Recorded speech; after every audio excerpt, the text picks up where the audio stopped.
تین وقتوں میں دعا کی قبولیت کا خاص وقت ہوتا ہے۔ ماہ رمضان کی ہر ساتھ ہر گھڑی ہی بابرکت ہے، لیکن کچھ لمحات ایسے ہیں جن میں اللہ تعالیٰ اپنے بندوں کی پکار کو خاص طور پر سنتا ہے۔ وہ تین وقت کون سے ہیں؟ پہلا وقت افطاری۔ بسم اللہ الرحمن الرحیم۔ ماہ رمضان المبارک برکتوں، رحمتوں اور مغفرت کا مہینہ ہے۔ اس ماہ مقدس میں اللہ تعالیٰ اپنے بندوں پر خاص فضل و کرم فرماتا ہے اور دعا کی قبولیت کے دروازے کھول دیتا ہے۔ ارشاد باری تعالیٰ ہے، اور اے محبوب، جب تم سے میرے بندے میرے بارے میں پوچھیں تو میں نزدیک ہوں، دعا قبول کرتا ہوں۔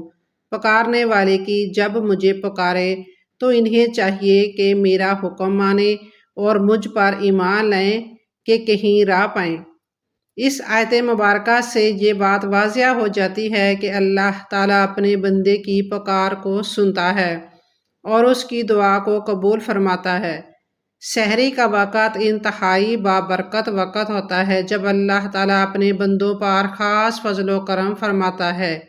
ماہ رمضان کی ہر ساتھ ہر گھڑی ہی بابرکت ہے، لیکن کچھ لمحات ایسے ہیں جن میں اللہ تعالیٰ اپنے بندوں کی پکار کو خاص طور پر سنتا ہے۔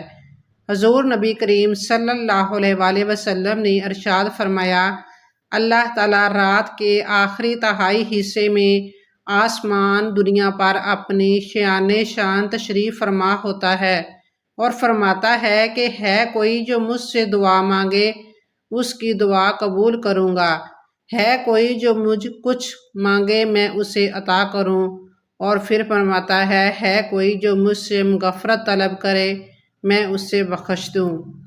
افطاری کے وقت بھی دعا قبولیت کا ایک خاص موقع ہوتا ہے۔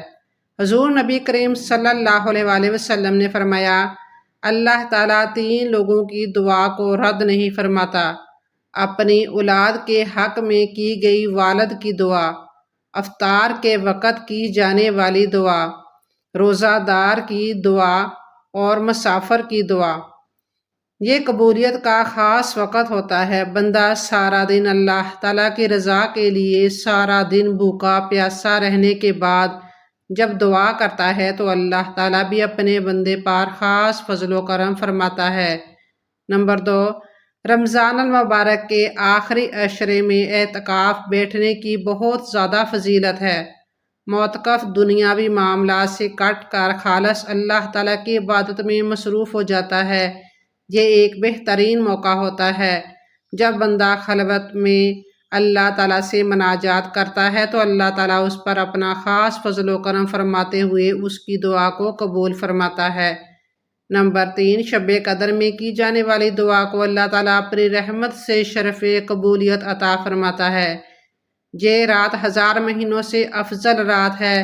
اس رات کو فرشتے نازل ہوتے ہیں۔ نبی کریم صلی اللہ علیہ وآلہ وسلم نے ارشاد فرمایا، جو شخص اس رات کو عبادت میں گزارے اس کے پچھلے گناہ بخش دیے جاتے ہیں۔